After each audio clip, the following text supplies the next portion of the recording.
Good morning, everybody.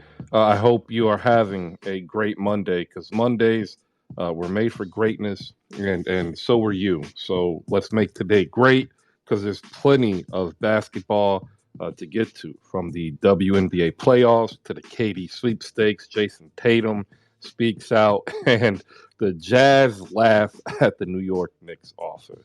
Lots to get to. So if you want a mic, get ready to go ahead and raise your hand and come on up. I'm getting the tweet set, and I'll be back in a moment. Good morning, everybody.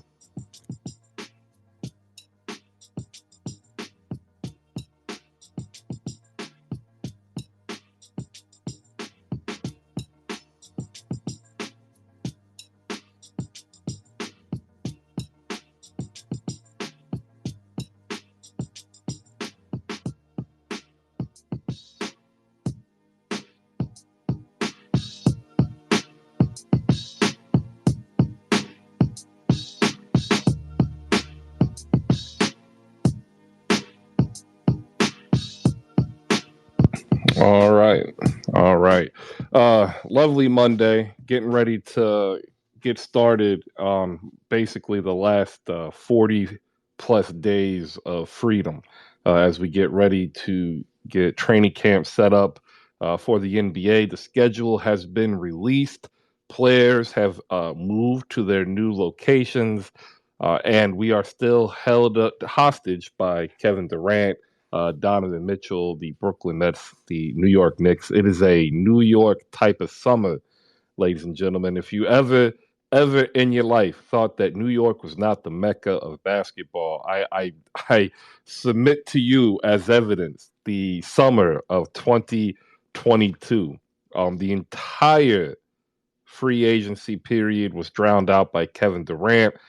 Even LeBron James re-signing a great extension to stay in Los Angeles. That's not being talked about. Why? Because now, as I said back in June, people are starting to realize Kevin Durant to Philadelphia is an actual viability. And I say that because reports have now surfaced that the Atlanta Hawks made an offer, the Memphis Grizzlies have shown interest and made an offer, and every offer sent to Brooklyn for Kevin Durant beats the offer that I told you the 76ers were going to make in June of Tobias Harris, Tyrese Maxey, Matisse Thybulle, maybe Jordan Springer, and whatever picks they can manage to scrounge up. And I said it's because in the end, Kevin Durant is going to want to go to a team where not only does he think he has a chance to win a championship, but he doesn't have to start from scratch with chemistry. He's got a great relationship with Joel Embiid, and everything that happened with the fallout in Brooklyn. I said back then, like, yo, Kevin Durant and James Harden have known each other over a decade. You're reading too much into it. I think we start seeing real movement by the end of the week of the teams that are most likely to make a push for Kevin Durant, and I think it will come down to Atlanta and Philadelphia. That's my personal opinion because I don't think Boston is going to add anything else. But if you thought that was an interesting story, the story out of New York trying to go after Donovan Mitchell, ladies and gentlemen, is absolutely mind boggling. Apparently, the Knicks felt that the Jazz wanted too much for Donovan Mitchell. Apparently, the Knicks offered way too little for Donovan Mitchell. And somewhere in between that, Tom Thibodeau stated out loud that he would prefer to keep Quentin Grimes over RJ Barrett. Lots to get to. Nick stands up here, and it looks like he might have gotten a phone call. Check this out. The Grizzlies have 5 first round draft picks that they're able to trade, a bevy of young talent that they just drafted. Um, it is an actual, cornucopia of what we would call a roster reset. Like New Brooklyn would be able to completely reset their roster with a trade with Memphis. However, that would mean that Brooklyn is A, giving up on competing next year, and B, admitting that they are going to go into a full on rebuild because Memphis does not have a veteran presence that can come back and compete with Kyrie Irving. All right, so if you want to get a mic, go ahead and request up here. We have Heat Baller 305, diehard Heat fan. What's up, man? Good morning. How you doing? Man, I'm great. Just ate myself some breakfast and decided to join up in here and was like, let's see what's going on today. All right. Well, as we do in the off season, we're going to go ahead and open up with the WNBA because it is the WNBA playoffs. And if you haven't been watching, unless you're a Storm fan, every series has been entertaining and competitive. If you want to hold off because you might not watch W, go ahead and sink back down to listen. I've got Danny D up here, and we're going to get into the entire weekend. Good morning, Danny. How you doing? I'm doing good this morning. Excuse me. I got something in my mouth when you took told me that got a donut. Oh, see, Um, look, you're just starting off on the wrong foot here. Uh, I need you, it. you If you saw my earlier tweet, you know I need it. why a donut? Like, what makes a donut good? Because to me, they're not good. They're not even marginally acceptable. Here we go again. Anyway, we're gonna move on, Chris. I ain't messing with you this morning. I'm asking a legit question. Like, what? I mean, maybe New York. I bet you the Liberty. They had donuts Saturday morning because it showed. Well, they did. It was an early game, and they don't do well with early games. Um, Let me tell you what I'm shocked at. I'm shocked that Washington showed us who they were. Just a regular season team. That's who they are. I thought that was going 3. I still thought the Storm was going to win, but we saw what that was. Um, Okay. Congratulations to the Storm. Look forward to next Sunday when they play my Aces. And I hope my Aces win. And that's why I'm not going to talk junk. I'm not going to put nothing in the air. It's going to be a good, hard series. Chicago, girl, you still in trouble. All y'all Chicago fans, y'all still in trouble because now it's back to 1-1, basically 0-0 at this point. So y'all got to win in New York, and New York know they had an opportunity, they messed up. Now you got to play with New York when they should have handled them in 2 games like everybody else did. Connecticut's in trouble too. Yeah, I saw. I want to get to that one in a Mm-hmm. second. Um, my son went on his very first non-parent accompanied trip overnight on Friday. Um, and I was like, all right, I'm not gonna have him until 7 p.m. I'm gonna get like a whole bunch of stuff done. I'm gonna throw on the Sky and Liberty game because it's gonna be, on TV. I don't have to log in the app, and I'm gonna have a good afternoon. I'm gonna get like some hamburgers ready, and like by midway through the first quarter, I realized 3 things. I wasn't gonna get the hamburgers done. I wasn't going to be able to vacuum, and I now am definitely going to make fun of the New York Liberty. They lost by 38, 162 on Saturday, but not to be outdone. The Phoenix Mercury said, hold up, we can do it too. 117-80, the Aces over the Mercury. I did not get a single good game of basketball on Saturday, and I was very grumpy by the time my son got home. I did because Goldilocks behind is at home. And you know who I'm talking about, Sophie Cunningham. Her butt is at home. I enjoyed that with their 23 threes that they were out there shooting. I totally enjoyed that because now they can sit and get some rest. Everybody's okay. We made it through that series. I will say this: Diamond DeShields and Kayla Davis should be on somebody's team. Definitely Kayla Davis, because whatever shot they wanted, they got their shots and they were going in like water. But they just didn't have a good team around them. But hey, it was a good night for me. Speaking of getting your shots and not making them, the Connecticut Sun, with the dominant performance in Game One, open up in Game Two and lose. And all you really need to know is that first quarter was the worst quarter that they had all season. They bounced back and then they made a ferocious attempt in the fourth quarter, outscoring the Wings by 19. 89-79 though, the Dallas Wings you're a victor. And I'm not gonna lie, they look better without you know who.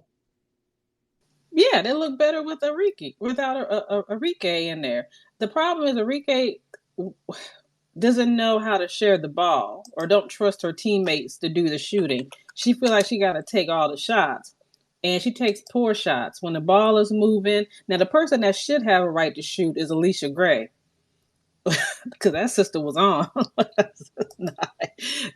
Boy, she was getting rebounds, and Vicky made a great move by not starting McCowan because McCowan is big and slow. Now she's good when you give her the ball when you're supposed to give it to her, which is only where she can catch it, where she doesn't have to bring it down and she lays it up. But I don't know what she put in their cornflakes, but they were ready to go. They were embarrassed because they beat that team what 2 times or three times out of the 4 times that they played, or the out 2 out of the 3 times that they played, something like that. But they beat Connecticut before. So Connecticut is Connecticut. When Connecticut is on, Connecticut is on. But that was a good game. I really enjoyed it. I saw that push the bench made at the end to cut it down because they were up by 26 at one point. Oh yeah, I had already turned it off. Yeah, but at that point it was a little too late because time wasn't on their side. If they had maybe 6 more minutes, they probably would have caught up and won that game. But Vicky made a good choice. I hope she sticks with it. And Alicia Gray is the truth, and they need to act like that. And then the Washington Mystics fall to the Seattle Storm. Seattle advances 97-84. And the only question I have is, did Seattle play rope-a-dope with the entire league? Because Sue Bird looks like she's 5 years younger all of a sudden. And Seattle looks like they are a very formidable team that might be able to take out your aces. Okay, no disrespect. No. Sue Bird had to step up because Stewie didn't show up in the first half. Stewie showed up in the second half. Sue had to bring her A game because let's be real, the Mystics are a good team. They are a good team, and you have to respect because they had to fight in game one just to win game one. So she knew she had to come out and play. She had to give that. Sue Bird's not gonna give you that all the time. And Drew Lloyd showed up early. That's one reason why they were able to still win that game.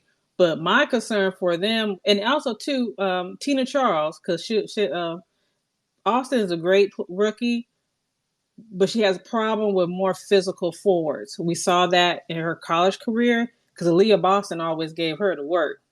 So anybody that's bigger and physical down at the post, they just push her butt out the way. She's not built for that.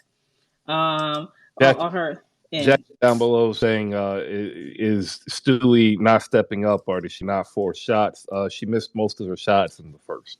She missed most of her shots in the first. Yeah, a lot of that was she wasn't pressing. She was like Asia when game one of Phoenix. Asia was getting all her shots she wanted. They just weren't falling. So that's what I saw out that game. It was a tight game in the first half, and almost two where I always had my concern with Washington was their offense stalled out. When you're letting Natasha Cloud get 21 points, that's a nail in the coffin for your team. You know what? And they were hard earned points. Like every single bucket she got, it's like she fought hard to get her points. And you know what? I said you live with Natasha Cloud scoring. You live with that as long as you know who don't go off. And she really didn't get a chance to go off like she wanted to. The secret weapon for the Storm is Jewel Lloyd. Can she continue her hot streak shooting deep? You know what? I'm going to beg to differ. I think their real secret is Gabby Williams. Okay. Because Gabby Williams don't need nothing called for her. Gabby going to do what Gabby going to do. And Gabby's a lot better shooter than what she was when she was at UConn. And but she's under concussion protocol, so she got to get through that. And I don't know when she got the concussion. I was confused. I said, when she get a concussion? But now I will give you credit, Julie. You're all right about Julie. Can she keep the consistency up? Because even though they went 2 games with this team, they had to exert a lot of energy, and they're lucky that they don't have to play till next Sunday. I was hoping they would go to 3 and had to fly all the way to Washington, but Washington let me down like I thought they were. They were a regular season team. And they did all that resting of EDD just to get swept. So the report is that she suffered the concussion in the third quarter, and there was 2 moments that I think it could have happened. One, it looked like an inadvertent headbutt, and then the other one looked like she got hit with the shoulder. I missed that. I totally missed that. I must have been looking down. Wait a minute, was I working during that game? Probably. Yeah, I was still working. I caught the first. No, I didn't. I was working there because I get off at 4, so I was going sliding back and forth. So I caught the second half, but I must have been doing something in the second half because I was sitting right there looking. I totally missed that. I wonder what happened to her. I knew somebody was missing. But that was a good game. I mean, that was really a good series. It could have went either way. I just didn't expect them to get swept. I thought that was going 3. But the ones that are going 3 are the ones that I'm shocked they're going 3. So I actually same. I thought Chicago was gonna beat New York real easily. But here we are waiting for tomorrow, which is game 3. It'll be at the Barclays Center. The Sky travel to New York. I really dislike that, by the way, the fact that it's in New York. And then on Wednesday, we will finish up the Sun and the Wings. So we've got 2 games coming up, Tuesday, Wednesday. And I know for me, I think, unfortunately for New York, the miracle run ends. I think Chicago wins, and you could get a coin flip for Connecticut and Dallas. I've got no pick on that one yet. I'm going to shock you. I do think Chicago can win it, but I wouldn't be surprised if New York won it. Because you don't play with your food like that. You don't sit there and complain about game 3. Your team should have been prepared to handle game 1 and took care of business in 2 games. They had 2 games at home, and they didn't finish it in game 1, and then they had to come out and play like somebody in game 3. You don't play with your food. You end that. You end that series in 2 games, and now you got to travel all the way to New York. So and that game is not an early game, by the way. That's a late game. So New York got time to sit there and get up, wake up, brush their teeth, say hello to all their people, get a good breakfast, and get ready to play. And that's going to be I believe that's going to be a fight, and they're going to have to fight to get out that game. So I wouldn't be surprised. C4 Green win. Look, Malika would be happy to hear you. Tony would be happy to hear you. And down below, the pickup card game is happy to hear you. That is our friend. She founded and created the pickup card game, which is a collectible trading card game, in essence, centered around the world of basketball. You should check it out over at slamgoods.com. Again, slamgoods.com.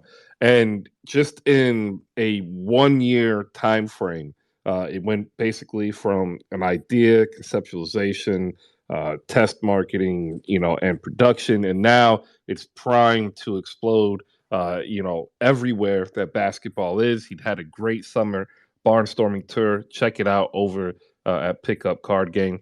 Unhyped Athletics is in the building. If you love women's sports, specifically women's basketball, make sure you go over to Instagram right now and sign up and be a follower of Unhyped Athletics. All he does is take his time and his talents to put the spotlight on women trying to get to where they're trying to go. College, D1, D2, pros, and he does this in a phenomenal way. In fact, I interviewed him about 1.5 years ago, and it's a marvelous story on how he figured out what his passion in life was and how he combined it to support women athletics. So there you go. Cedric Shine is in the building, one of the co-hosts of Live from the Mecca with Jeff J. Says, and Sean with the W, gearing up for season 2, also a co-host of Knicks Chat a day after. So if you need a little taste of New York, make sure you shoot my man Seth a follow. I've learned more also about music in the just over a year that I've known Cedric than I had like my entire life before. So big ups to Sed for that. Big ups KP too and Malika. They helped me in that. Rolo and Rico Suave, 2/3 of the trio of the 77 Spaces crew. They are getting ready to have their grand reveal of who the contest winner is. They'll be winning NBA 2K championship, 2K23 championship edition that has the full year of League Pass. That's a dope prize. All right, coming up next, we have some NBA to talk about, ladies and gentlemen, and it's going to be absolutely interesting because once again, Kevin Durant has skewed our vision, and we are once again descending upon Brooklyn. We will start there as the Kevin Durant sweepstakes heat up. Before, it seemed that maybe only one or two teams. Now, who knows? Maybe we'll find out that Sacramento even made an offer. But here's what we do know for sure. The Atlanta Hawks made an offer consisting of John Collins, DeAndre Hunter, almost any other player, and picks. The Memphis Grizzlies also expressed interest, saying they'd be able to create a package essentially centered around the players they drafted this season, up to the 5 first-round picks that they have, and maybe centered around heavily Dylan Brooks's contract to make the numbers work out. You'd see something like Dylan Brooks and Steven Adams that would equal about 84% of Kevin Durant's contract, and then the young players will push it up over the top. Not to be outdone, however, there's also news on this Donovan Mitchell front, and we have to figure out what it is, and hopefully we can get some Knicks fans up here because nobody actually runs down more rumors than Knicks fans. There's so many of them, and a lot of people need to realize that. All right, up here we have Danny D. We'll get her thoughts, but we'll lead off first with my man T Rexy. You can find T Rexy in a lot of the Net spaces, specifically hosted by Saint, our Next Kingdom AJ. T Rexy, what you got, man? Good morning. Yeah, good morning, mate. Y'all can hear me? Yeah, I got you, man. You good? Yeah, I'm gonna be real quick because I'm in Miami, about to get on the cruise. Yeah, I think it's all smoke and fire. I feel like it'll be the same thing like all summer. The Nets just looking around. I still believe KD can still be on the next year for until 1 year. We'll see how it goes until the season. I know they're not planning to trade Kyrie unless the real value come in. So I think the Nets will build up Kyrie, build his value up to at the season and see how it goes. That's all I have to say. I'm gonna listen to y'all for Wednesday thing. See you later, Chris. All right, man. Hey, have a good day. Um, yeah, I've said it from the beginning that the moment that Kevin Durant requested a trade out of Brooklyn, literally only maybe 6 teams would be a destination spot for him, and a lot of it has to do not with the contract. The contract is with the league. Contracts can be moved around. I mean, we've seen Russell Westbrook, Chris Paul be traded multiple times. It has to do with a team's timeline, right? We are at a point in the NBA, and specifically in Kevin Durant's career, where he's not going to receive equal value back. And that's because there's a law of diminishing returns, and that law is called Father Time. And a lot of the teams now are realizing, hey, we're going to enter a period where the league isn't going to be dominated by LeBron James, Steph Curry, and Kevin Durant sooner rather than later. And they're all now starting to basically correct the market. That was held up by one Daniel Ainge in Utah, where he traded Rudy Gobert for essentially what would be 4 mid first round picks. That is actually what has frozen the market. But with this KD talk, we'll go to Danny D and hear her thoughts. The pickup card game is here. We'll hear his thoughts. And then we'll also talk about what the heck is going on with the Knicks in about 10 minutes or so. Good morning, everybody. Danny, go ahead. What do you got?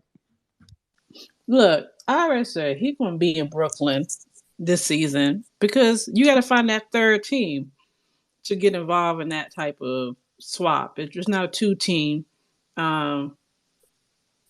trade because, like you said, the value doesn't add up. So I mean, it is what it is at this point. I'm so done with Kevin Durant. I don't know. Look, just stay in Brooklyn because you're not going to be able to get the value that you want. I heard I'm interested in Philadelphia. And I'm like, he just got through dissing James Harden during the season. Now he wants to run over there with them for what? It's just, man, just stay in Brooklyn. Just lay in the bed that you're in. I didn't pay attention to no NBA except for I watched on Netflix Untold, The Malice on the Palace. Like I'd never seen that before. And I got mad all over again at that damn Indiana and that damn Meta World Peace. But other than that, that's all NBA I paid attention to this weekend. But I'm just so done. I'm just ready for preseason or camp to start. Low key, that is my biggest what if team. Bigger than if Chris Paul's trade to the Lakers went through. Like I don't think people understand what Indiana had, because I don't even think Indiana understood what they had, but they would have been a bully ball team in that playoffs in a juggernaut, in my opinion. They would have been. You're right. You're right. They just couldn't. After that, Malice in the Palace, they just messed everybody up. Yeah, there was like Reggie was there, but like there was no other vet presence that could get through to any of the young kids on that squad. It's a shame. Pickup card game is here. Good morning. It's been a minute. I hope that you enjoyed the tail end of your summer. I can only imagine the amount of miles you've been put, on in the last 60 days. Give us a quick recap on how the summer barnstorming tour is, and then you can go ahead and talk about how happy you were with your Liberty shocking the world, only to be, gupped by 38. Yes. Good morning, Chris. Good morning, Who Spaces, everybody. It's been a while for sure. But it's been a great summer. I am in Boston right now, so a big shout out to Coach Smooth and Sisrun. Sisrun is it's a pickup basketball league for girls and women, which Greg began in Boston. Really, really dope. Began in 2020, and they had their first ever invitational where they had girls from the DMV play the girls from Boston and New England. So we were there as a sponsor with Puma. Really, really just great basketball, but I think there's more community activation, and we're all about that. So I am taking a break after this trip. I'm back to teaching, Chris. I'm back to teaching at UNC, and so I have to be a bit more stable and in town. But overall, man, I think people are loving the game and loving what we're doing with Pickup Basketball Card Game. So definitely check it out at slamgoods.com or our website. Basketball talk, man. I'm with Danny. All this Kevin Durant talk is making me sick. I said from day one that there was no way that you could trade Kevin Durant and get back equal value. And so the fact that Toronto is saying no to trading Scotty Barnes, the fact that I think no team really can make an offer which is worth the while. I think KD staying in Brooklyn. So let's just move on and talk about the Knicks, man, because I'm tired of KD and all this talking back and forth. It's really annoying. I think he is someone who knows his value, but at the same time, he's also, I think, messing with our heads. And I think the Nets need to just stay put and go play basketball next year with KD and Kyrie and see what happens. I'll give my quick Knicks takes. I have to run. I saw, Donovan Mitchell wants to be a Knick really, really badly. This past weekend, he was in New York at Rucker Park. He was there for the All-Star game at Rucker Park, just interacting with fans, being himself, right? He's been at Mets games, throwing out the first pitch at Mets games. He's making it very clear that he wants to be in New York. So I think that's going to happen eventually. Will it happen in the offseason? Maybe. Will it happen before the trade deadline? Before the All-Star game next year? For sure. But I think that the fact that he is so clear and so, he's been acting as if he's in New York already, right? So I think Danny Ainge has little leverage, and he's going to prolong this as long as possible. But at the end, I think we all know that Mitchell is going to be a Knick. The question is, what will the Knicks give up? Let's talk about R.J. Barrett. I think that's not going to happen. I think it's just once again negotiations, but I think we will see a trade where probably Quentin Grimes gets moved to Utah, and then the Knicks also move some draft picks. So yeah, like I said, the KD talk is to me is a waste of time. Let's actually talk about a potential trade with Donovan Mitchell and stop wasting time with KD, man. But thanks so much, Chris. Absolutely. Before you go, quick question.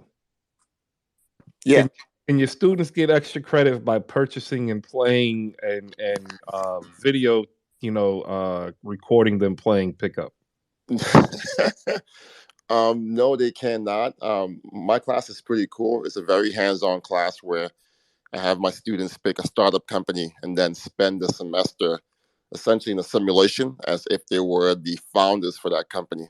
So they could pick my company, GameFlow, and like do a simulation that way.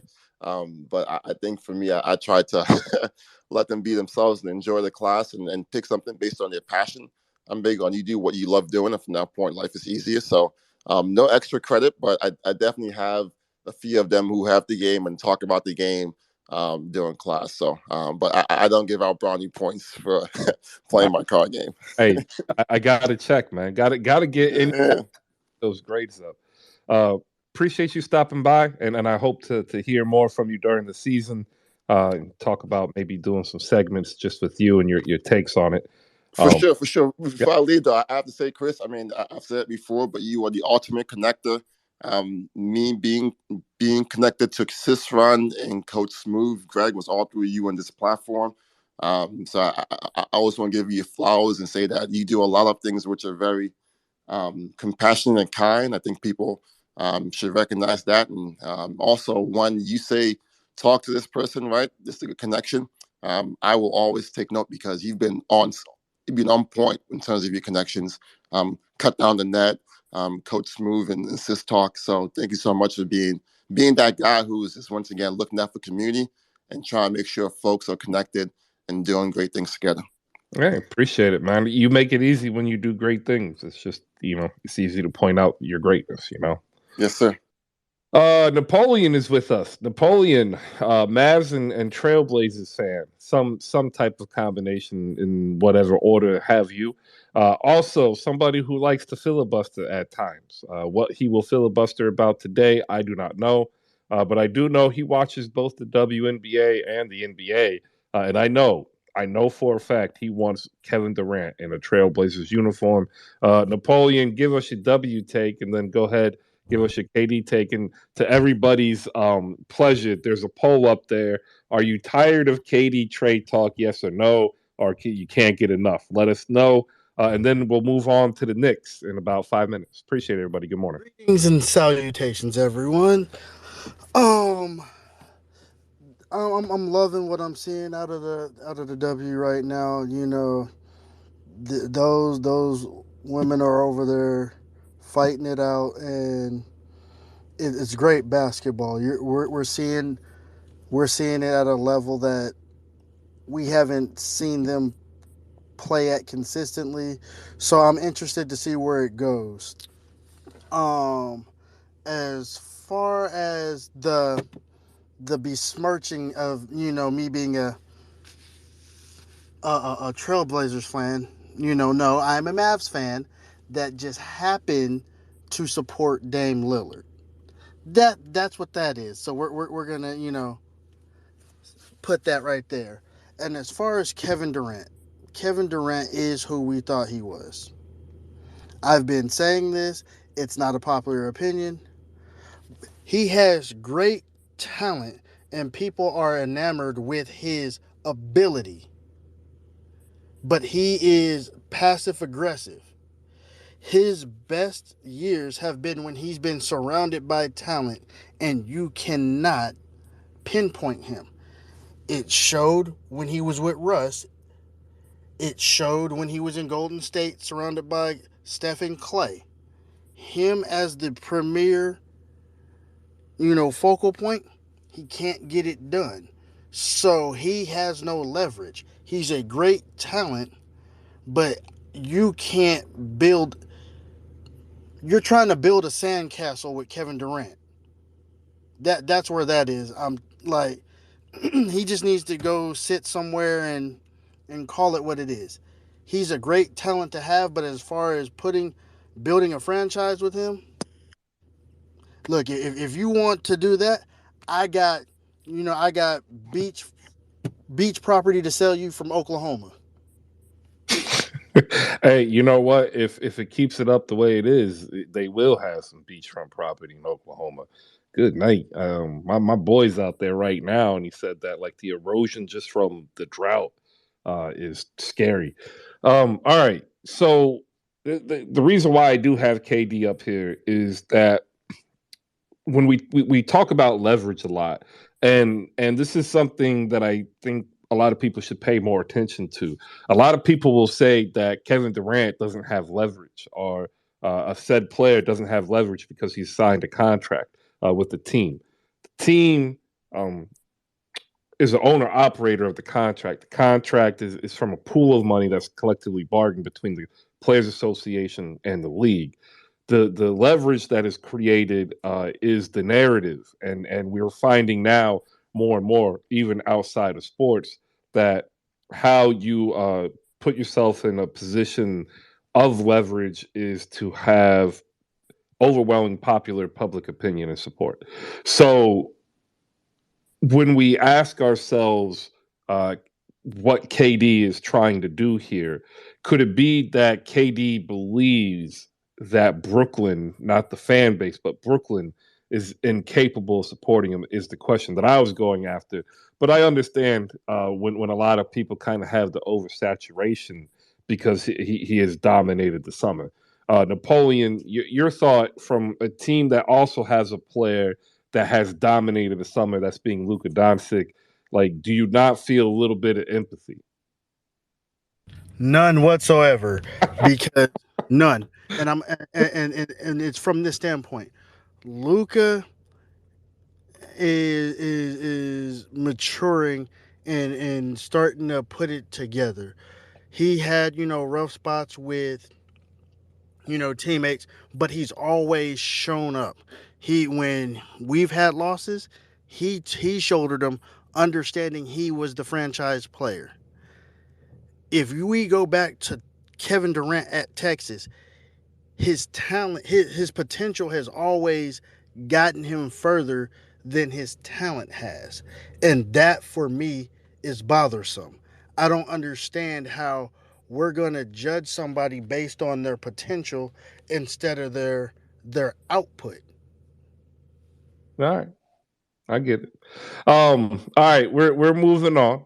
Look, the KD trade talks, it's gonna still happen, but we just don't need to talk about it incessantly. I think a good 15 minutes is good enough because nothing's changed other than perhaps Ja Morant getting in trouble in Memphis, Philadelphia saying, "Hey, we've always had this offer," in Atlanta getting involved. But stay tuned because you never know what happens. But up next, we are going to move over to that other team in New York, the blue and orange, the Knicks, because there's some crazy stuff coming out on both sides. And we're going to get Cedric Shine's take on it first. And then we're going to move across the board and talk some Knicks. What I will say is the offer that I have seen and it has seemed to be confirmed is Evan Fournier, Obi Toppin, and 5 future first round picks. Only 2 without protections. That is what I've seen. The Athletic, Shams Charania and Tony Jones have also reported, and I kind of say, that's summation of fact. Cedric, when you hear this, what are your thoughts? Because I thought it was curious. And then to go even further, Tom Thibodeau apparently has stated he prefers to keep Quentin Grimes over RJ Barrett, which I found kind of interesting. What do you got for us, man? Hey, good morning, man. Happy Monday, everybody. Peace. What is today? August 22nd. So, just about a month left before we can get back to NBA, get to training camp, and just kind of like stop getting these rumors that are being. I mean, Shams, like the Athletic, I feel like to be shills for organizations, like we know that it just it bothers me from a journalistic integrity standpoint, right? And so you look at this offer, and I actually said Jazz laugh at Nick's offer. and I'm looking at, so you got Evan for salary. You got Obi, who we believe is a rising star, right? Who's just been sitting behind Julius Randle, and then you got 5 picks, 2 unprotected. In there, as an addendum, you'll see that Charlotte Hornets have interest and Washington Wizards have interest. This has been reported for over a month and some change. The only offers that come out are the Knicks offers. So I asked Tony, I said, hey, where are these Charlotte offers that are so good? Where are these Washington offers that are so good? Or has Danny Ainge backed himself into a corner? That's the question. I don't like that package because I don't want to get rid of Obi, but I think that it's posturing for putting Grimes in the deal, and they get another unprotected first round pick or something like that. But where are you at? Like when you're seeing these reports and they're really leaning towards one team and they're shilling for one team. Like how do you see that as somebody who kind of interacts with the NBA media every day? I think this is the cost for some of them for their access first. Like I've always said that. Second, similar to the KD answer, is there's a battle for the narrative, and there's a lot of, I think, bravado going on between both sides, Danny Ainge and Leon Rose, and I think it's like a little bit personal, and I think that's also kind of put a wear on what is arguably the least kept secret in the league. Like the reason why we're not seeing Hornets offers is because they don't have an offer that would compare with the Knicks offer. So if the Hornets offer of like James Bouknight, Kai Jones, multiple first doesn't come across the board, like it makes it look paltry with what New York is offering, and that's why it's being kept out. As long as the New York offer can be made to look that paltry, Danny Ainge continues to have leverage within the narrative, and eventually the deploy is to either get the Knicks fan base to capitulate to that narrative, or secondarily the Knicks ownership or GM group gets to the point where we know we want them, we know they're going to give them to us. Let's finally just give them more of what they want. And this is something Danny Ainge has always done. So, like to me, it's kind of like not a surprise. The biggest surprise that I have is that there really hasn't been a national media member really supporting the Knicks. To me, that's more telling than the Athletic putting out everything that essentially is skewing pro Jazz. I would say that Woj has been very even keeled, right? Like in acknowledging in the reporting, acknowledging that they wanted a bidding war. That really hasn't really materialized. So nobody's like pro Knicks in the sense of, doing the work that Ainge has with his slew of Boston guys in his pocket. But I'd say that ESPN has tried to be somewhat even keeled on the topic. I mean, unless you got Richard Jefferson talking, and then he's just gonna talk crazy anyway. But just real quick to get back to the Grimes RJ Barrett thing, that came. We live in the time of aggregation like there's no tomorrow. So something can be unsourced and then it spreads like wildfire, and it's fascinating. And so that was a report that came from Mark Berman, who is on the New York beat, who had been away for the summer handling some family business. And if you follow the Knicks and you follow the New York beat, Mark Berman, Alan Hahn once compared him to Columbo, right? Like if for those who have seen the TV show Columbo, he's this off-putting detective who throws everything at the wall. You think he's kind of a dope or what have you. Berman just said that Tibbs plans on playing Obi a lot of minutes. A couple hours later, we get an alert that Obi's been included in a trade offer. You take what Berman says with a grain of salt. You read for the tidbits in there. What to get some thinking. A lot of times he's giving you thinking from other organizations, what have you. He does have a line with Thibodeau, but for that to blow up the way that it has is just silly and just kind of adds to your point to the narrative around RJ. From everything that we've heard, RJ and the Knicks are looking to get an extension deal done. But the Donovan piece is the priority right now because they have till the start of the season to get the deal done with RJ. So that's where we're at. Yeah, no, and I think a lot of people are like they're reticent because they think because RJ doesn't have that deal yet that he's going to be included in any potential Donovan Mitchell deal. And I honestly I don't think that's really true, unless Danny Ainge thinks RJ Barrett is the second coming of Paul Pierce. Um, I think it's again more of trying to squeeze maximum value in terms of future flexibility. In a previous show, I think a couple of weeks ago, I said that we're entering a new era where there's a new. It might even been last week. There's a new currency in the NBA, similar to like cryptocurrency in our world. These draft picks have become beyond valuable, and Utah is playing catch up.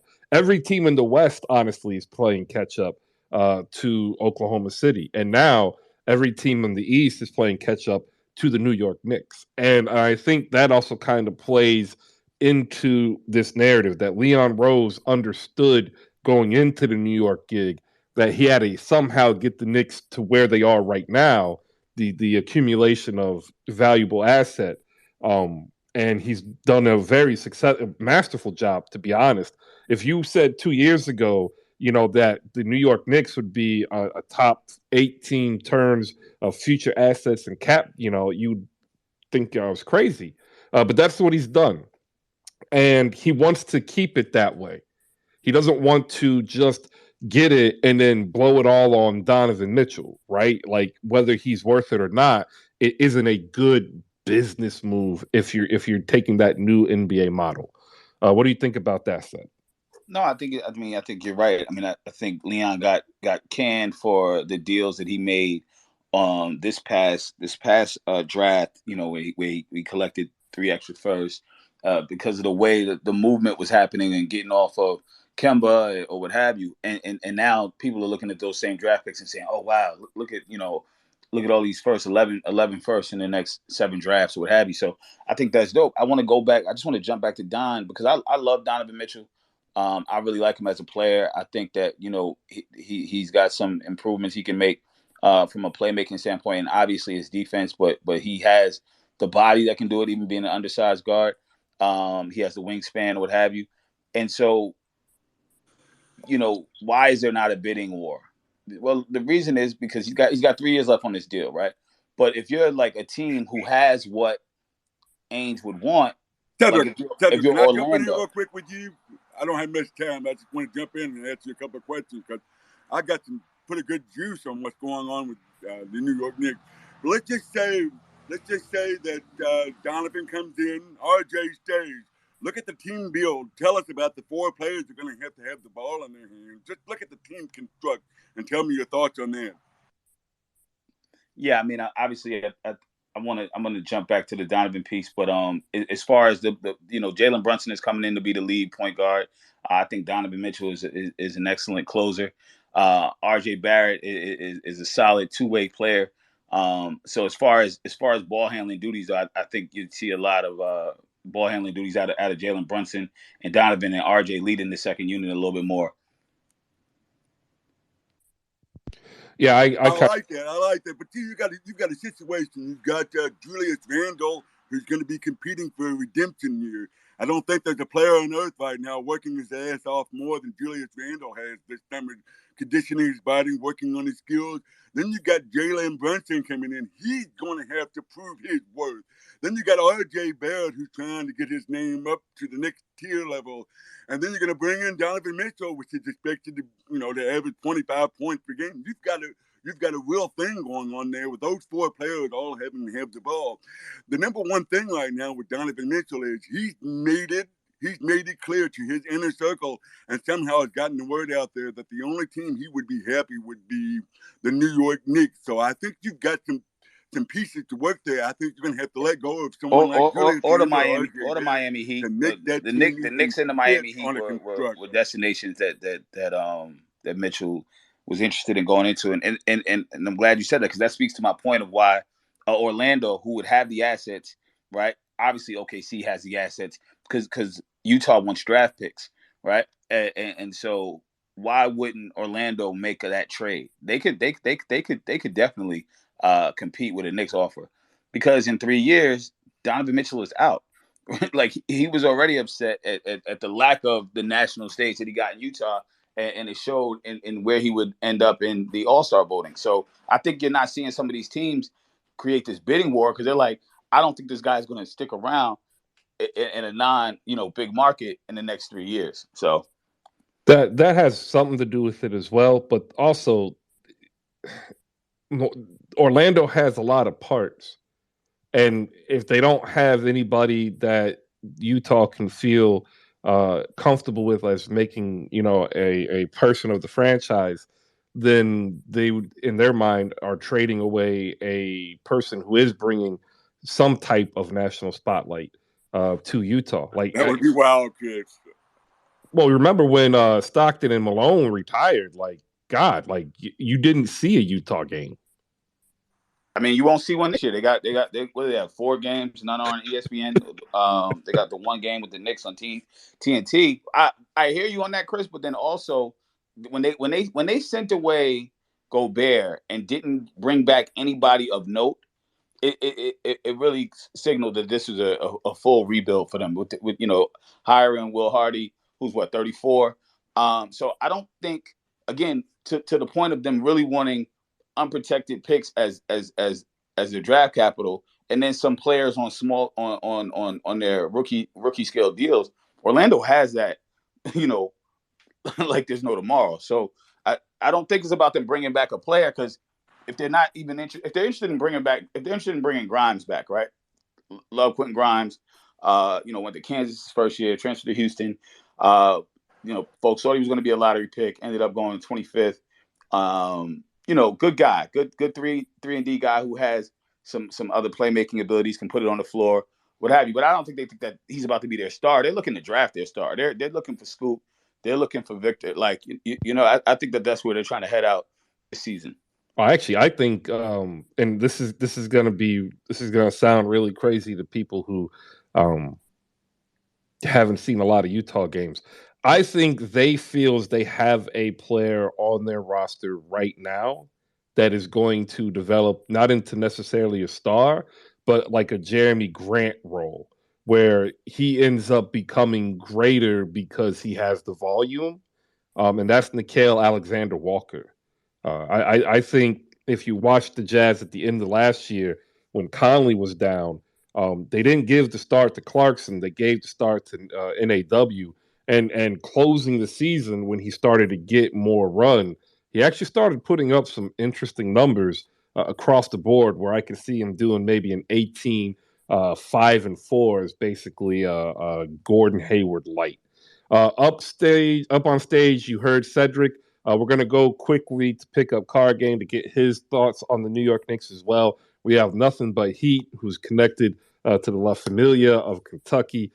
Danny D, and also Gifted Blade from the locker room. We'll go to pick up Card Game first, and then we'll go over to Gifted next. Pick up your thoughts as you hear the opening to the Knicks discussion.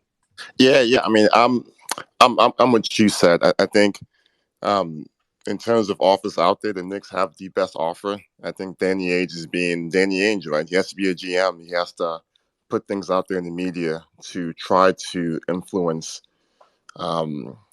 him trying to get more draft picks, him trying to get Quentin Grimes. I am a huge Quentin Grimes fan. As a basketball player, number one, he's solid, right? Can shoot the ball, play defense. But I was at Summer League in Vegas. And I was watching him on the bench with the Knicks young guys. And he was the guy saying, hey, keep your head up, keep playing hard, communicate. He was being very vocal to young guys, being a rookie himself right now, a sophomore player. So I think from a rebuild standpoint in Utah, you're going to lose lots of games next year. But you need guys like Quentin Grimes who can still keep their head up and can still communicate and be a good teammate. So I think Danny Ainge wants Grimes really badly, but he also wants to get the best possible offer. So yeah, I mean, I think Grimes is going to be gone from the Knicks, which is sad. But hey, Donovan Mitchell is special. he's proven. So I'm okay giving up Quentin Grimes, right, and a few guys to get a bona fide superstar who wants to be in New York, and who will really fit the Knicks timeline in terms of players they have right now. Those are my thoughts. Man, I like Quentin Grimes, right? But to think that Quentin Grimes is the guy that Utah is wanting, I don't see it. I don't see it. But I don't think it's really fair to Quentin Grimes either, because all he's done is his job and everything that's been expected of him of working out. So I'm hoping that it is a smokescreen, because if it isn't, like, this is kind of reprehensible, in my opinion, behavior that Danny Ainge is taking. Yeah, but if the Jazz want RJ Barrett, that's not happening, right? So like it's RJ Barrett, Obi Toppin, Quentin Grimes, Emmanuel Quigley, right? In terms of young players in the Knicks, like you can't have RJ. Clearly, Obi Toppin is being talked about now. But so I mean, I think for sure Quentin Grimes is going to be gone. The question is, who else is with him in that trade package? Is it Obi Toppin? Or is it IQ? I would actually lean towards IQ as opposed to Obi Toppin.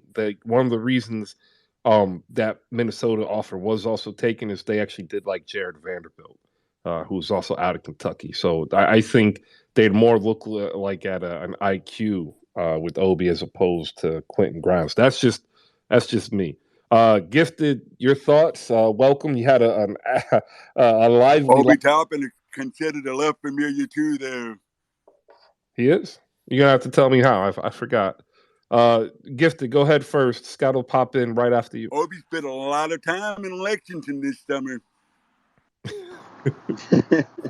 Hey, first off, shout out to Chris and Hoop Spaces. I'm happy to be here this morning. Hope everyone's having a wonderful morning. I am in a happy place. Lively episode from the locker room last night. Yes, sir, Chris. But on the Knicks situation, I agree with a lot of the points being said here. I read the Athletic article, so I know fully exactly what they have offered. I think the holdup is not necessarily the number of picks, but the protections. To only give up 2 unprotected, I think they want more from that. I think, though, the Knicks have the ultimate leverage in this because there is no rush if you're the Knicks. Because to me, there's clear upside for trading for Donovan simply because he is a star player that has proven that he can play at a very. Whoa. Was that me or was that him? No, someone called me. I agree with the last guy. In fact, I think Donovan Mitchell wants to retire in this. You're right about that. Hey, you back with us, Yes, Gifted? I am. Because whatever you did.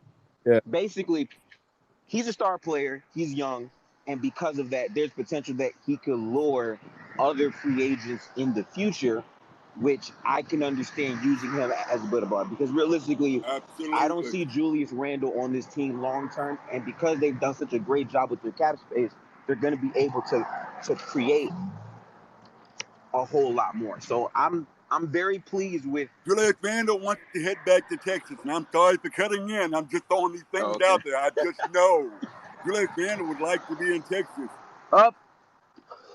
Probably. Julius Randle would like to be any place that Julius Randle is loved right now. I would agree with that. He is not loved. Yeah, he's not loved over there. I will say though, I think that the Knicks are in a great position because again, I love their young core. And last season, by the numbers, they were just an overall better team when the young core played more basketball. And I think if you're going to keep Tom Thibodeau, which I still think is a very strong coach, it's better to have literally 2 to 3 players that are not young. So he has to play younger players this season. So I'm very interested in how the Knicks perform this season. Absolutely. All right. We also now have Sis Run. That's Coach Smooth. Also with us is Nat. Reese Rebel 31 is the handle. Host of So You Think You're a GM. We'll move to Sis Run first. What's up, Coach? How you doing? Good morning. How is Boston weather? Because I actually thought you guys were going to get rain, and I'm glad to see that you're able to get out there and play. We were rained out here yesterday, so hopefully all is good today. Yeah, all was good. All was great this weekend in terms of playing in the event. But yeah, no, it's probably going to get to that good old New England weather real soon. It's been kind of muggy and just weird all day. It's supposed to rain a little later on, so yeah, back to normal business as usual up here. All right, you missed the opening segment, so if you caught any of the W games on your downtime, you got anything you want, go ahead, pop off there. If not, definitely want to hear your thoughts on either the KD sweepstakes or the Knicks and Jazz, specifically Donovan Mitchell. Well, I've been recapping. It's super. I'm not gonna lie. The last 2 weeks probably been my longest stretch of not catching real W games, live or just full ones. But been recapping, and if nothing else, um, yeah, aces, aces, aces, aces. But it's and it's tough to see. Shout out to my girl Shea Petty. She's recovering and in good spirits, great spirits actually. She's a warrior. She'll bounce back. Always holding down my Mercury, but it's definitely aces for the money. If I thought Dallas, the one good chunk of like highlights I did catch. I think Dallas might have an outside shot to go get that series. Um, I don't know what to believe in Seattle yet. In terms of you know that situation and Sue's last hurrah. But I don't know. I just think at least for now, from what I've gathered, at least during the playoffs, it's probably the aces for the money, and it's up to Chicago to prove them wrong. I think they're probably the only team that's just going to be able to do it. That's where I'll go with the W. But I also think the Kevin Durant and sweepstakes. All these picks are just getting a little out of whack. Those are going to be in the low 30s anyway. Again, later for Durant, later for his demands, and I don't think I know too much in detail about the Donovan Mitchell situation to give you more of my take on that. So I'll probably dive deeper into that. But honestly, Chris, I'm recovering from a lot of basketball, man. So myself. So Yeah, I feel you.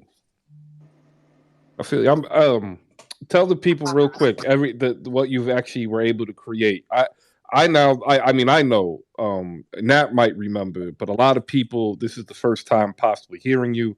If people don't know, this is Coach Greg Canzeta. He resides in the heart of Boston basketball. Like that is you're talking to Boston basketball right there. Tell them about Cicero and what you're able to put together and what it does for the young women of Boston. It's my baby, but it's really everything that we try to encompass in whatever kind of growth you want to put towards women's basketball. It's all of that. It's started out as an open run kind of program in COVID, and it's turned into a situation where we have leagues, training, and open run programming and tournaments. And in the span of 3 years, we've been able to create like a network of just players and that have kind of they've kind of created their own stage among sisterhood in basketball, and they just do it on the biggest stage here in New England. So I'm blessed to say there's just a lot of talent in our space. The best of the best, at least around these parts, and even down, from the likes of Texas, Chicago, and even recently the DMV. Shout out to Chi, in the pickup car game and game flow. They came through. sponsored and networked and vibed, and it was everything. It was your street ball, version of some of the best talent from the DMV area versus Boston. And of course, just for note, Chris, Boston did come up victorious in the series. But shout out to the DMV. There's so many real gangsters is in terms of like basketball talent. Like some of those girls are like just true dogs. As low as sixth grade, some girls. Terrell Suggs' daughter. Yeah. My God, she is. Donnie Suggs is gonna be she's gonna be a good one. If y'all don't know, Terrell Suggs, like he was an NFL player for the Ravens, but like Baltimore became like his home, right? Like and his daughter thinks she's broken almost every record that could be broken at one point. Wow. Yeah, she's like that. She's really like that, and to the point where she played 3 games in 3 divisions yesterday. Didn't have to, and was, I mean, there was some of like girls already committed from Boston, like all these big names. I mean, she easily had like 9 blocks in the last game against the high school kids, and I was like, oh my God, That's wild, bro. I was 9 about blocks? I mean, like, and like she was catching shit, like she caught shit in the air. It was like, nah. Yeah. If you got do you have video? If you got Yeah, video, guys. Yeah. We got some work coming. Some good work I'm not coming. gonna lie, that sounds different, sis. I can't even lie to you, bro. Yeah. That's crazy. She's not. But she's gonna be a guard. She's plays as a big now because of her size and all, but she's got guard skills, like crazy guard skills. Can shoot, all that. Yeah, I have a video in the jumbotron that kind of shows the level of play from yesterday. I'm talking ankle breakers. Yeah, I'm We talking got people girls throwing dropping beautiful people. dimes. So check out that video on the jumbotron, the 3rd slide. But yeah, I mean, to Coach's point. Oh, she did the skip to my Lou. Come on now, Okay, Yeah, it was different out there. yeah. It was different. It got and listen, but it got thick out there to the point where girls was in each other's fit, like in terms of no fights, breaking out. Oh, but they was in each other's face, like we was, everybody was with it yesterday. I love to hear that, man. That's basketball right there, Yeah, man. they Being was with it. competitive, bro. They got with. There was a legit showdown. Chris, my last tidbit. She will tell you, there was a tidbit where one of the best girls from Boston, one of the best girls from DMV, they went at it, and this is in the midst of a real basketball game. Like they're both trying to win, but they were going at it so much. The ones that were like sort of about to fight, that they had this personal 7 possession trip where each of them just scored or did something crazy. I gotta watch that, bro. It was I gotta wild, see that. bro. I was like, and I'm sitting there just like, I'm you just gotta let it rock, and everybody's just like saying, even the coach is like, yo, just go back at him, go, just go to work. you guys got to put it on your bucket list, all right? So if you have some free time in middle to end of August, make sure that you put Boston now on your map and go check out Sis Run with our friend Coach Greg Canzeta, Coach Smooth. Still need that jersey though. Like I've been waiting. Like there's a hole in the wall. Well, let's just make sure, instead of just giving you putting it on the wall, let's get you a frame. Let's do it righteous, Chris. Yeah. All right, we can frame it up. I like that. All right, let's do that. Let me get Nat in here and also Jose. Then we'll get Malaya, and we got Eddie getting ready to come on up as well. Good morning, Nat. How you doing? And what you got for us today? Hey, good morning. What's going on, y'all? What's up, Coach Smooth? Nat, what's up, girl? What's going on, Miss your man? kid? Miss your kid? I just saw a video right now in the jumbotron. This girl just crossed somebody up and put her on her butt. Yeah, she did. Man, she's Yeah. not playing fair. She's one of the not best. right. Listen, that kid that did that. is in this going in the seventh grade. Oh Jesus my God, Christ. seventh Yeah, grade? So yeah, so yeah, so yeah. so coach. She's like that. She just did that to a girl going in the 10th. So coach, I Oh got a nah, I got she's a her. I got hold on real quick. Hold on, locker room. I got a two guard in Boston on the Celtics that can he train with her? Oh, Nat, Like slow your roll. Why are you doing this? That is so up, yo. That's top tier slander though. so is she Uh, is she like coaching people on how to dribble and cross people up? Like she got a schedule or something? Because I got a two guard that need a little help. Yo, she is bad, and let you know, she walked in and told there's a girl, Christina Fan, best player in the 2025 class, in the freshman class. Yeah, She looked at her, knew who she was. All these kids know who each other are because of social media. right. Looked at her, turned around like as she was sitting on the bench and said, "Oh, you know you ain't winning today, right?" Oh, Like that's oh don't Jesus. know her from a hole in the wall. Oh Jesus. Like And I was like, I said, yo, these kids are different. these I kids love is that, man. different. I love that. These That's kids is basketball different. to me. Yeah, I I love it. just put that showdown you're talking about, Coach, on the jumbotron, Oh that yeah, one-on-one back and forth. So check out that video. It Uh, was awesome you seeing them got girls go back and scoop, the forth. left-handed scoop layup. Look at yeah. It's just it's just not Again, right. a lot of these kids are young. Like they're not even like in the high school prime yet. Yeah, man. she keeps Wow. them handles, man. Whew, Jesus Christ. I'm Like about to propose a so trade. so we got to go down there and return the favor. And I appreciate y'all letting me speak about the event this weekend.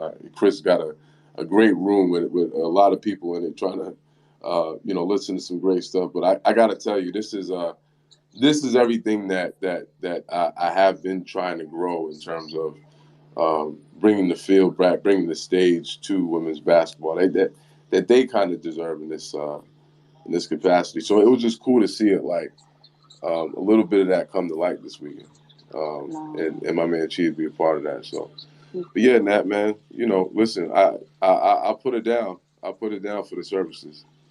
You need 'em. I You would know that. appreciate that. So I'm gonna call Udoka and we're gonna get that rocking. Oh But boy. Oh boy. I love um that, man. listen, I watched I think the Chicago versus New York game. Was it Chicago Sky versus New York Liberty on Mhm. Friday? I have never wanted a team to quit so bad because like I'm just looking at the Liberty and I'm just like, have you no shame? Mo, Like they were throwing up everything. They couldn't hit the ocean.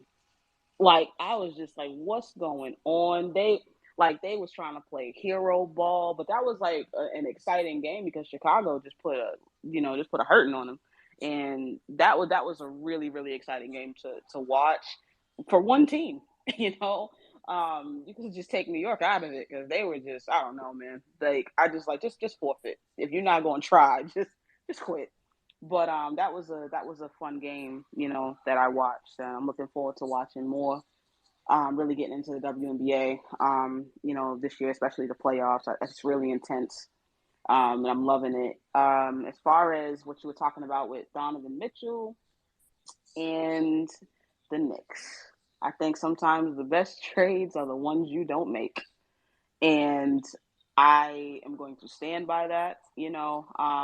I can remember having a young, Jalen Brown and Tatum, and then they go and get, Daniel Ainge goes and gets Gordon Hayward, and it for 2 straight years or maybe three, it it Nat, was you still on Daniel time? oh man, I'm so happy that man's not over here. I'm like, oh my god, I'm so happy because now everybody else can be the butt of the joke, But and Gordon comes over here and he just like they force feed him, trying to make him happy, and you can see the issues it runs into with Jalen and Tatum, and I don't think it's worth putting RJ Barrett in that situation. Honestly, I'm not sure if they really look right together. Obviously we would have to see, but in I'm taking a guess. I don't think it would work smoothly together. So it's like you got Brunson, you got RJ still developing. He's getting better and better every year. Like, and it's noticeable. It's not little jumps. he's making leaps in huge ass leaps, in his development. Keep that going. Give Obi Toppin some time. Fire Tom Thibodeau. Fire Tom Thibodeau. And just run it that way. But I hope that the Knicks don't make the trade, because I really am looking forward to what they can do with the squad that they have and getting guys actual minutes and time. But yeah, so hopefully Donovan gets to stay over in Utah. On that, I hear your points. For me, and I'm curious how Knicks fans feel about this, but I kind of feel like they shouldn't fire Tom Thibodeau yet. I think Tom Thibodeau should remain just to instill like the grit and the like hard Hmm. stuff for the young core, and then after they're at a certain level, then you move them. In my opinion, I think that Tom Thibodeau is overrated. And I think that people have not just, if you just look at his resume, it screams overrated. I think that when people like someone's personality and they always like, oh, he's tough, it gets you far. But if you actually look at their resume, it's overrated. So I think that they can do better. I think he is a great assistant coach. I don't think he's that great of a head coach fair. because of his how he does things. But I would love him as an assistant because that's how he had the most success. Wait, so who would you like take in the league to replace him? That's on the market right now. Well, you gotta let me come back to you with that one. Let me see who's out there. I just know his name's not Tom Thibodeau. Hey, I agree with her because he's a dinosaur in his thought process. He doesn't make adjustments based off the players that he has. He still has this old mindset of playing defense and the offense is second. Whereas the game is you got to find a balance Yeah, with both. he's And he still in the doesn't do '80s, that. y'all. Right. He's still in the 80s. And that's where the assistant coach comment comes from. But there's a whole list of people that could be a coach. Old boy that went well, back to Golden State. That's a good uh, assistant coach. let Cedric hop in here because I think this is a question best answered by Nick. Absolutely. Apparently, the panel has said fire Tom Thibodeau. Your thoughts on that, and who do you want to replace him? And then we'll go to She from the pickup card game, get his thoughts. We have Eddie. Eddie just got a call. We have Rico Suave, Jose, and then Malaya after that. Said, go ahead, man. What do you think? Fire Tom, keep Tom. Listen, man. Nat has history with Tom, and she stated how she feels. She feels the man is overrated. He definitely has flaws. But I think we'll be here all day if we get into a, if I there's truth in what Nat is saying, and the other young lady Danny D. But then there's also like some real overgeneralization of Tibbs and the good that I've seen him do with the team. So I'm rocking with Tibbs this year. Hopefully, they took away some of his pacifiers, so we won't see Alec Burks running the point.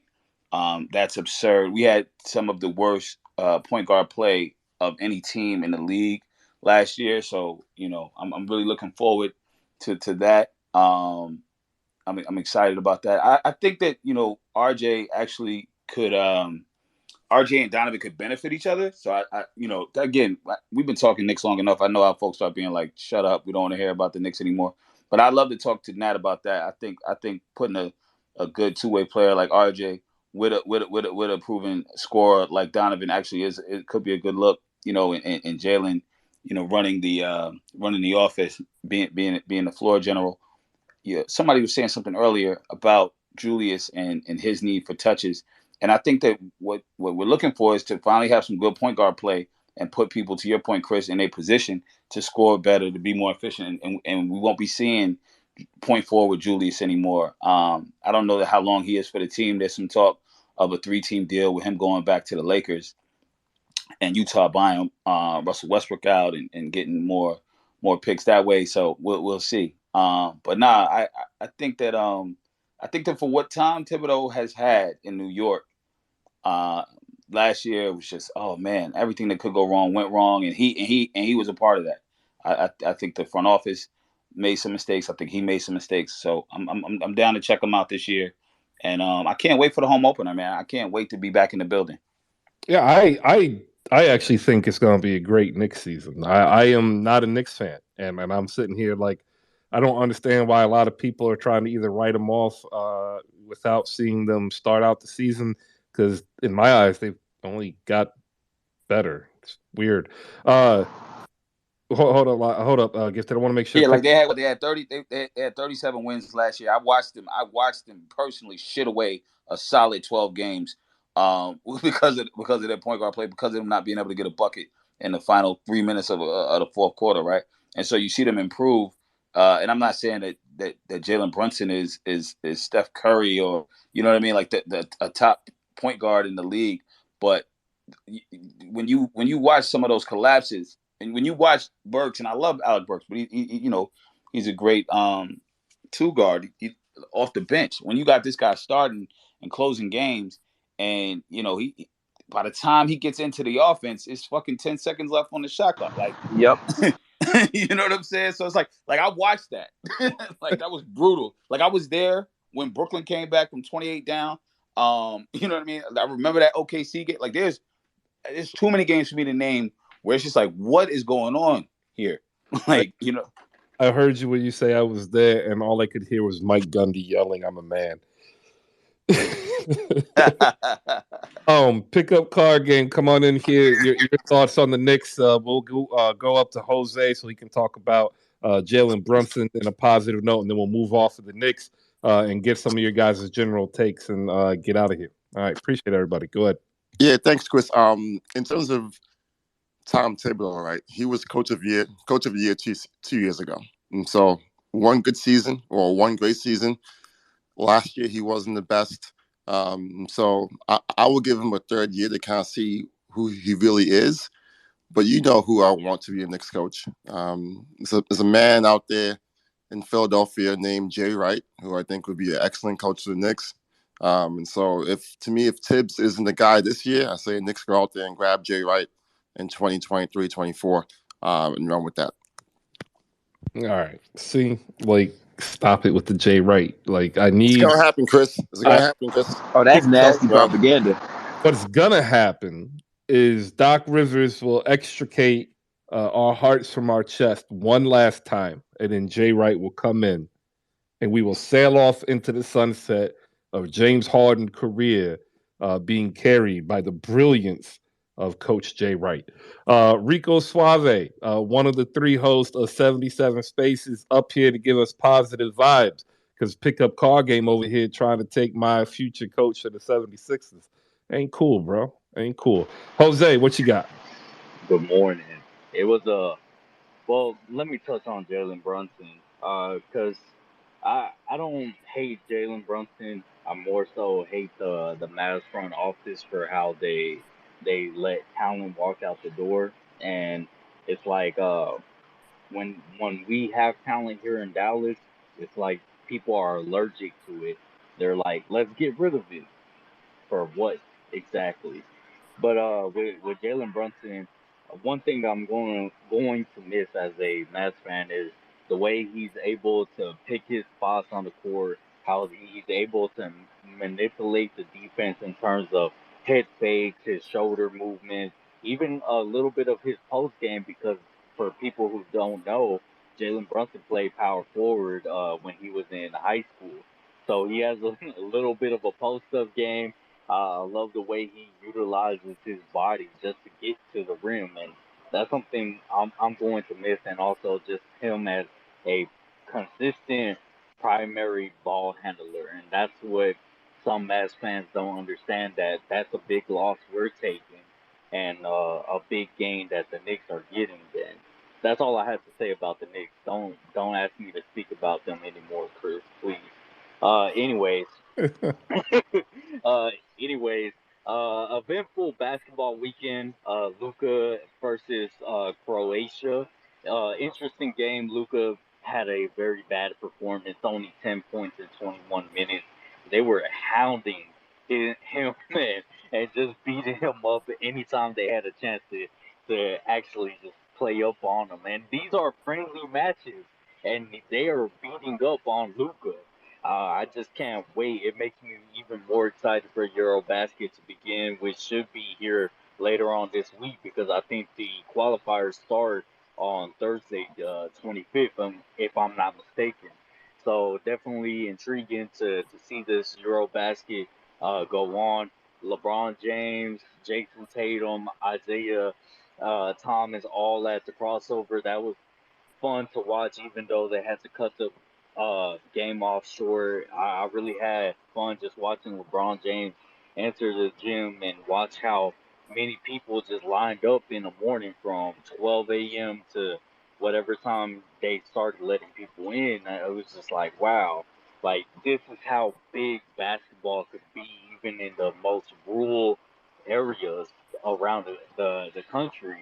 We could say X, Y, and Z player, well, maybe not of LeBron's magnitude, but we could say X, Y, Z players showing up, and they have a whole line waiting for them just to watch some basketball. So basketball is in good hands. I really love this game. Other than that, I mean, 77 Spaces will be back on Wednesday, um, maybe even tomorrow, depending on what our special guests have for their schedule, and we'll get back to talking about some math stuff. Other than that, I mean, it's all season. Take it easy. All right, Chris, that's all I had. It is the off season, and I agree with you. Take it easy. Like there's a lot of people up here about to stroke out on Twitter for nothing. And I'm sitting here like, yo, it's like we got like 52 days, man. 52 days in the wake up. Like let's chillax. Actually, probably about 58. I've been doing a countdown. Sorry. Hey, well, do you have the date? I thought it was like 52. Well, 53. I thought it was like 52 in the wake up. Last time I did a countdown, it was 62 days, and that was like 3 days ago. So it's in that type of All right. range. Tip off should be the 19th of, All I right. think, October. We're under 2 months, ladies and gentlemen. That's what's up. Yes, we are. What you got for the locker room this week?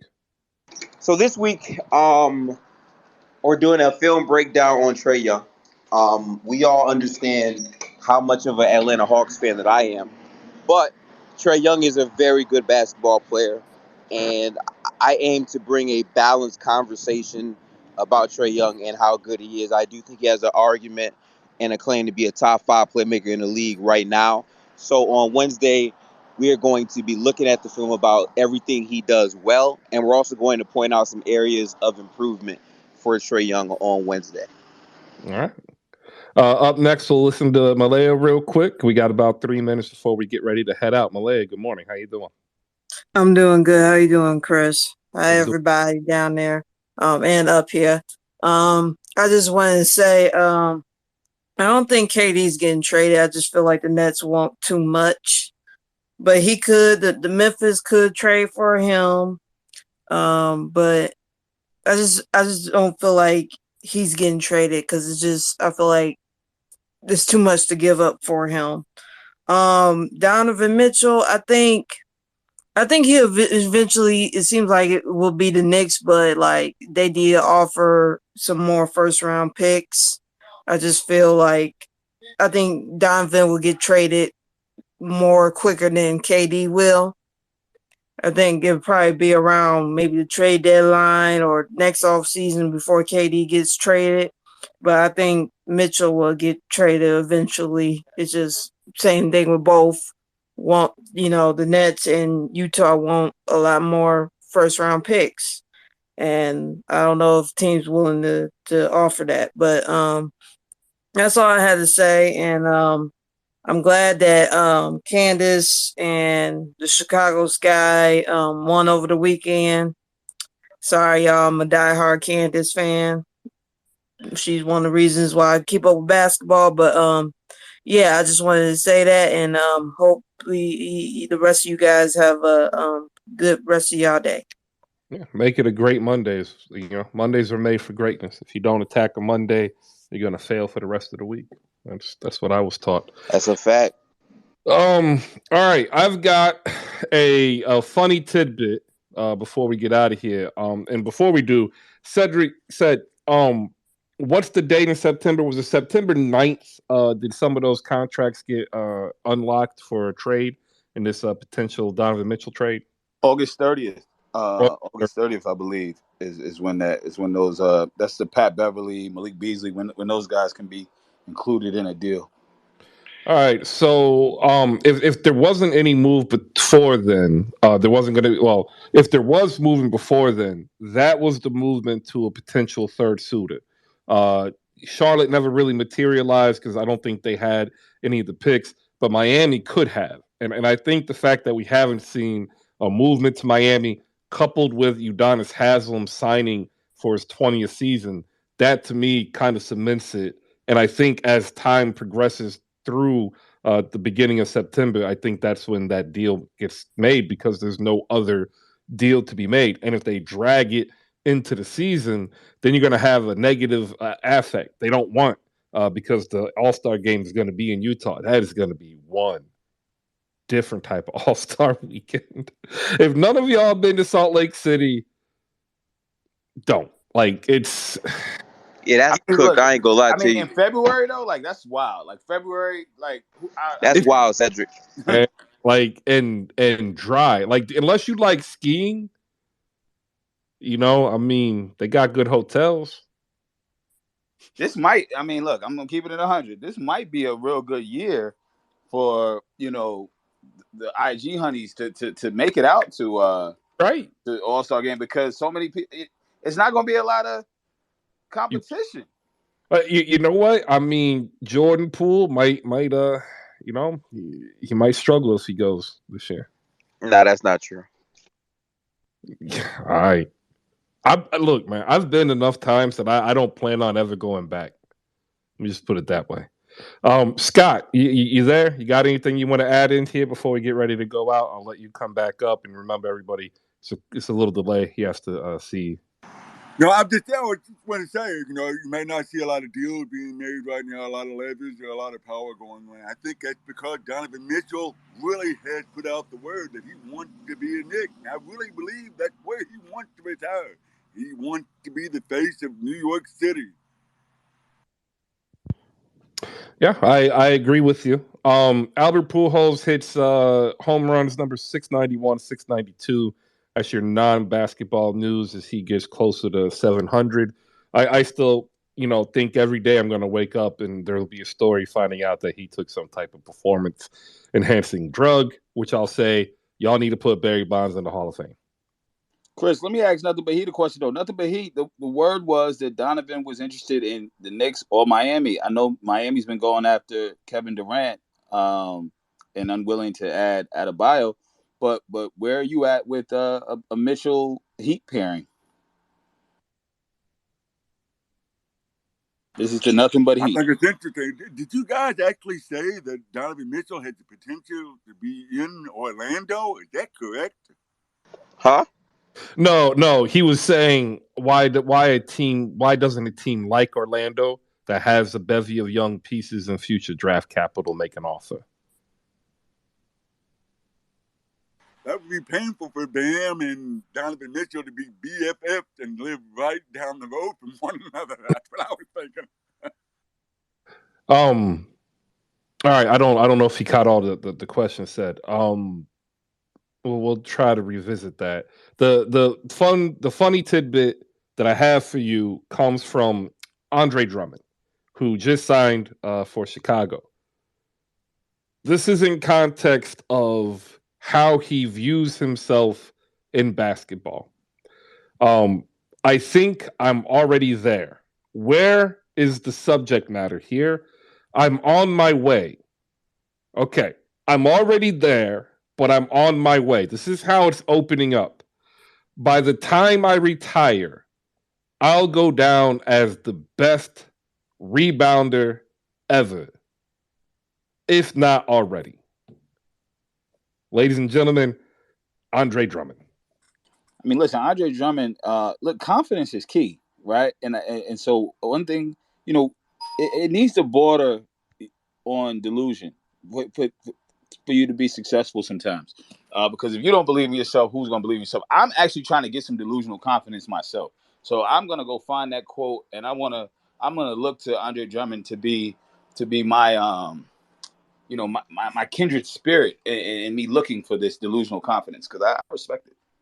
All right. As someone with irrational confidence myself, you absolutely need that to push you through whatever you're trying to do. I'm fine with saying that Andre Drummond is on drugs, and that's perfectly fine. But sometimes you need to be on that to get to where you want to go. So I'm gonna say big respect to Andre Drummond and shout out to Irrational Confidence. Just I like worked with Andre Drummond in prep school when he was at Thomas More Prep up in Connecticut.